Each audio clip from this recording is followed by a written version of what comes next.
আসসালামু আলাইকুম। Technique easy এডুকেশনের পক্ষ থেকে সকলকে আন্তরিক শুভেচ্ছা ও অভিনন্দন। আশা করি সকলে ভালো আছো। আমি মনিরুল ইসলাম চলে আসলাম তোমাদের অর্থাৎ নবম দশম শ্রেণী এবং যারা 2026 সালে এসএসসি পরীক্ষার মানবিক বিভাগ থেকে অংশগ্রহণ করবা তাদের জন্য। তো আমরা এর আগে মোট 5টা অধ্যায় শেষ করেছি। 1, 3, 4, 5, 1, 3, 4, 6, 7। এখন আমরা 8 অধ্যায়টা নিয়ে আলোচনা করব। দেখো 8 অধ্যায়ের নাম হচ্ছে বাংলাদেশের স্থানীয় সরকার ব্যবস্থা। ঠিক আছে, 8 অধ্যায়ের নাম হচ্ছে বাংলাদেশের স্থানীয় সরকার ব্যবস্থা। আর টাইপ 1 এর নাম কি? টাইপ 1 হচ্ছে স্থানীয় সরকার, স্থানীয় সরকারের গুরুত্ব। টাইপ 1 কি? টাইপ 1 হচ্ছে স্থানীয় সরকার এবং স্থানীয় সরকারের গুরুত্ব। দেখো টাইপ 1 এর যে 1 নং কোশ্চেনটা আছে, দেখো দেখো বলছে গণতান্ত্রিক শাসন ব্যবস্থায় স্থানীয় সরকারের অপরিহার্য কারণ। বলছে গণতান্ত্রিক শাসন ব্যবস্থায় স্থানীয় সরকার অপরিহার্য কারণ জনগণ রাষ্ট্রের কার্যাবলীতে মতামত দেওয়ার সুযোগ পায়। দেখো গণতান্ত্রিক শাসন ব্যবস্থায় স্থানীয় সরকারের অপরিহার্য কেন? কারণ জনগণ রাষ্ট্রের কার্যাবলীতে মতামত দেওয়ার সুযোগ পায়। হ্যাঁ, এটাই হচ্ছে রাইট আনসার। ঠিক আছে, এটা হচ্ছে রাইট আনসার। ঠিক আছে, অর্থাৎ গণতান্ত্রিক শাসন ব্যবস্থায় স্থানীয় সরকার অপরিহার্য কারণ জনগণ রাষ্ট্রের কার্যাবলীতে মতামত দেওয়ার সুযোগ পায়। এবার 2 নম্বরটা দেখো।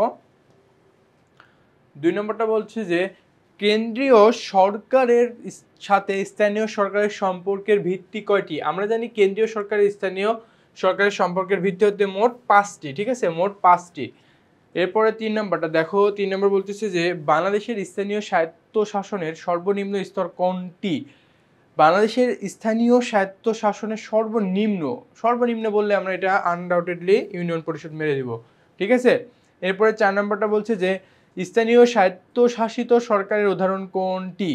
স্থানীয় স্বায়ত্তশাসিত সরকারের উদাহরণ এটা হচ্ছে ইউনিয়ন পরিষদ। ঠিক আছে, এটা হচ্ছে ইউনিয়ন পরিষদ। এরপরে দেখো 5 নম্বরটা দেখো বলছে স্থানীয় সরকার বলতে বোঝায় ইউনিয়ন পরিষদ, পৌরসভা, সিটি কর্পোরেশন না। দেখো সিটি কর্পোরেশন, স্থানীয় সরকার বলতে বোঝায় হচ্ছে ইউনিয়ন পরিষদ, পৌরসভা, সিটি কর্পোরেশন। ঠিক আছে, এই 4টাই হবে আনসার। 1, 2, 3। ঠিক আছে, এই 4টাই হবে আনসার। দেখো এরপরে 6 নম্বরটা দেখো। ওকে দেখো 6 নম্বরটা দেখো। 6 নম্বর বলছে যে স্থানীয় সরকারের সর্বনিম্ন স্তর কোনটি? দেখো আমরা জানি স্থানীয় সরকারের সর্বনিম্ন স্তরের নাম হচ্ছে ইউনিয়ন পরিষদ। ঠিক আছে, ইউনিয়ন পরিষদ হচ্ছে স্থানীয় সরকারের সর্বনিম্ন স্তরের নাম হচ্ছে ইউনিয়ন পরিষদ। এরপরে 7 নম্বরটা দেখো। 7 নম্বর হচ্ছে পার্বত্য চট্টগ্রাম আঞ্চলিক পরিষদের সদস্য সংখ্যা কত? দেখো পার্বত্য চট্টগ্রাম আঞ্চলিক পরিষদের সদস্য সংখ্যা হচ্ছে 25 জন। ঠিক আছে, 25 জন। এরপর দেখো 8 নম্বরটা দেখো। 8 নম্বর হচ্ছে পার্বত্য চট্টগ্রাম আঞ্চলিক পরিষদের কতজন ক্ষুদ্র নৃগোষ্ঠী সদস্য রয়েছে? দেখো কতটি? মোট 12টি। মোট 12টি কি আছে? আঞ্চলিক পরিষদের ক্ষুদ্র নৃগোষ্ঠী সদস্য হচ্ছে 12টি। ঠিক আছে, ওকে আমাদের টাইপ 1 শেষ।